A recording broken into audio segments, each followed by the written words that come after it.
ایک نوجوان میرے پاس آیا، کہا جی بیوی سے جھگڑا بہت ہوتا ہے، کوئی تعویذ دو۔ میں نے کہا بیویاں تے تعویذ نہیں چل دے۔ تو کہنے لگا پھر میں کیا کروں؟ میں نے کہا کچھ بھی نہ کرو، جب کھانا کھانے بیٹھو تو ایک لقمہ اپنے ہاتھوں سے بیوی کے منہ میں ڈال دیا کرو، ایک یا دو یا تین۔ کہنے لگا اس سے کیا ہوگا؟ میں نے کہا یہ میرے نبی کی سنت ہے، آپ اما عائشہ کو لقمے بنا کے کھلاتے تھے، تو دیکھنا کیا ہوگا، یہ مجھے بعد میں بتانا۔ 10-12 دن کے بعد میری فون پہ بات ہوئی تو مجھے یاد آیا، تو میں نے کہا وہ میری بات پہ عمل کیا تھا؟ کہنے لگا نہیں۔ میں نے کہا کیوں؟ کہنے لگا شرم آتی ہے۔ میں نے کہا لڑتے ہوئے شرم نہیں آتی، کمزور سے لڑتے ہو۔ حسن سلوک فاتح عالم ہے۔ تھوڑی دیر بعد اس کا فون آیا کہ مولانا صاحب کم بن گیا۔ میں نے کہا کیا ہوا؟ کہنے لگا میں نے اس کے منہ میں لقمہ ڈالا تو اس کا منہ کھلا ہی رہ گیا، اس نے اندر ہی نہیں گیا۔ کہنے لگی تو خود تو کر نہیں سکتا، یہ بتا تجھے بتایا کس نے؟ اور نے کہا مجھے مولوی طارق جمیل نے کہا ہے۔ تو اس نے ایسے جھولی اٹھائی اور میرے لیے دعائیں شروع کر دیں۔ اتنے سے سلوک پر آپ کسی کا دل خرید سکتے ہیں۔ تو بھائیوں، کمیوں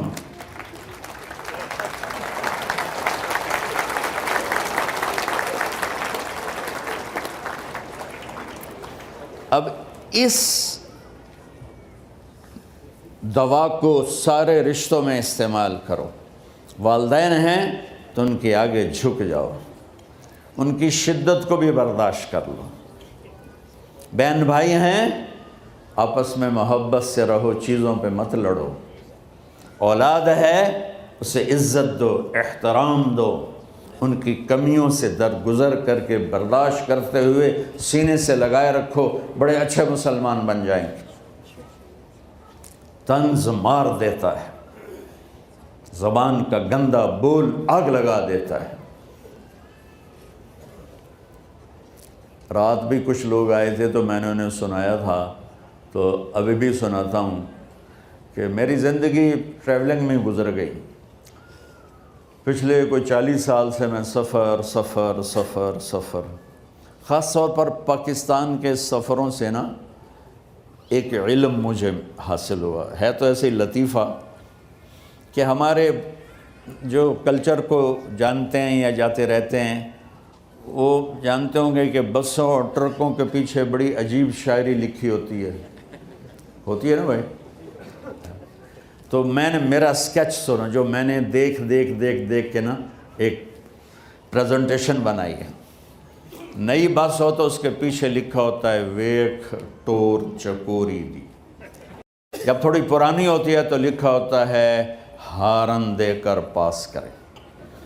جب تھوڑی اور پرانی ہوتی ہے تو لکھا ہوتا ہے یا پاس کر یا برداشت کر۔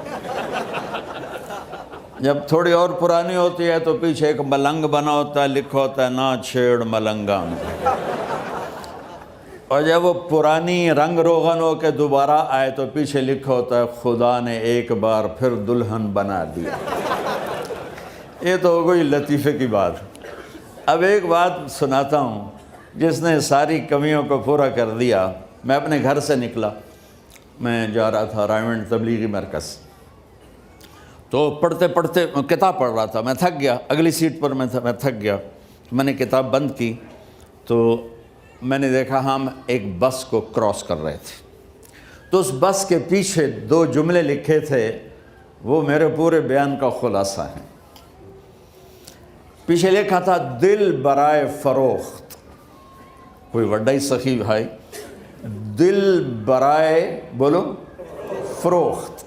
نیچے لکھا تھا قیمت ایک میٹھا بول، ایک میٹھا بول، ایک میٹھا بول۔ بھائیو بہنوں، میں کہا کرتا ہوں چھوٹوں کو بولنا سکھاؤ اور بڑوں کو چپ رہنا سکھاؤ۔ کوئی عورت اپنا گھر آباد کرنا چاہتی، کوئی مرد اپنا گھر آباد کرنا چاہتا ہے، کوئی ماں باپ اولاد کو صحیح دیکھنا چاہتے ہیں، اور کوئی اولاد ماں باپ کی محبت لینا چاہتے ہیں۔ ایک واقعہ سناتا ہوں۔ ہماری ایک دھوبن تھی، اس کا نام تھا ماسی شریفہ۔ بڑی لڑاکی، موٹی بھی چنگی ساری تے قد بھی چھوٹا جہا، بندہ اور خطرناک ہو جاتا ہے۔ وہ آئی میری بہن کے پاس، بڑی مجھ سے بڑی ہیں، کہنے لگی بی بی اے میری نوواں میرے نال بڑا لڑدیاں نے، لڑتی خود آپ تھی، تو مینوں کوئی تویز دے ساریاں میری نوکر بن جاون۔ اب میری بہن کو تو پتہ تھا کہ ماشاءاللہ آپ شیرنی ہیں، اگو تو بکریاں کھلوتی ہوندیاں بیچاریاں، تو میری بہن نے ایک کاغذ پر کچھ لکھ کر نا ایسے ہی اس کو رول کر کے دیا کہ ماسی شریفہ یہ تعویذ بڑا طاقتور ہے اور بڑا گرم ہے، جب تیری لڑائی ہونے لگے نا تو تعویذ دانتوں میں دبا کے بیٹھ جاتے، تعویذ گرنے نہ دینا، یہ ڈھہ گیا نال تو مر جانا۔ اچھا اب اس نے کیا کیا، چپ کروایا۔ اب ہمارے پنجاب میں کیا پورے پاکستان میں کیا تعویذ گنڈے جب تک کمزور ایمان والے ہیں، عاملوں کے پیسے ہی پیسے، کالا جادو کر دیا ہے، کالا جادو، کالا ہے کتنے نام مرادہ دا، وہ کالا چٹا نظر کے میں آ جاندہ ہے۔ یہ سب ڈھکوسلے ہیں، نفل پڑھو، دعا کرو، اللہ سے مانگو، یہ عاملوں کے چکر میں کبھی نہ پڑنا، گھر برباد ہو جائیں گے، گھر برباد ہو جائیں گے، گھر برباد ہو جائیں گے۔ ایک ہفتے کے بعد ماسی شریفہ آئی کہ بی بی تو بڑا چنگا تویز دیتا ہے، میری تو ساری لڑائی ختم ہو گئی، کیونکہ ماسی شریفہ آپ چپ ہو گئی۔ تو یہاں پوری فیملیز بیٹھی ہیں، تو یہ تعویذ دے رہا ہوں مردوں کو، یہ دے رہا ہوں عورتوں کو، جب کوئی ہونے لگے اونچ نہیں تو چک مار کے بہ جاوے، انشاءاللہ لڑائی ختم ہو جائے گی۔ راستہ دو، ٹکراؤ نہیں، راستہ دو، جیتنے کی کوشش نہ کرو، ہار جاؤ۔ میرے استاد صاحب رحمۃ اللہ علیہ فرمایا کرتے تھے ہزاروں دفعہ کہ زندگی کے جہاد میں جو ہارے گا وہ جیت جائے۔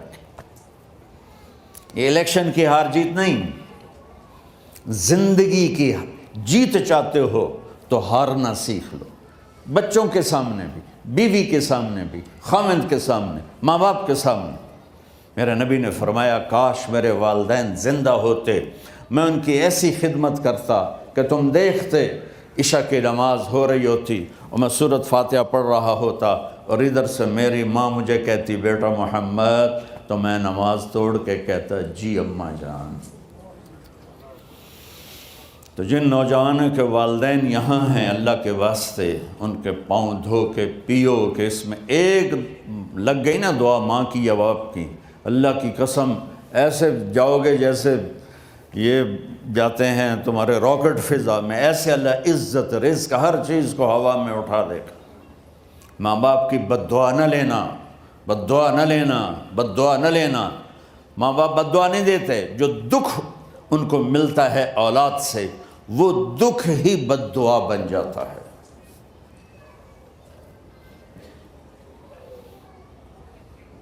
اب نے کہا میں جنت میں گیا تو مجھے تلاوت کی آواز آئی، میں نے کہا یہ کون تلاوت کر رہا ہے؟ کہا جی نعمان بن حارثہ۔ صاحب نے کہا نعمان تو مدینے بیٹھا ہے، اتنی آواز جنت کی میں آ رہی؟ کہا جی ماں کی ایسی خدمت کی ہے، جب وہ قرآن پڑھتا ہے تو اللہ کہتا ہے ساری جنت کو سناؤ۔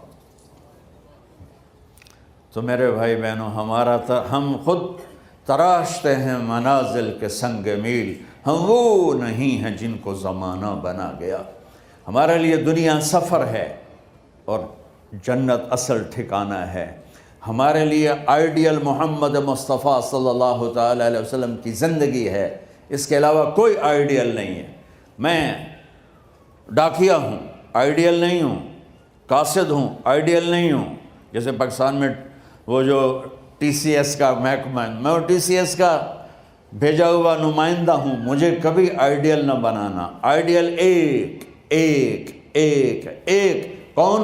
محمد بن عبداللہ بن عبد المطلب بن ہاشم بن عبد مناف بن قصی بن کلاب بن مرہ بن کعب بن لوی بن غالب بن فہر بن مالک بن نضر بن کنانہ بن خزیمہ بن مدرکہ بن الیاس بن مدر بن نزار بن معد بن عدنان بن عود بن حمیسہ بن سلامان بن عوس بن بوز بن قموال بن ابی بن عوام بن ناشد بن حزام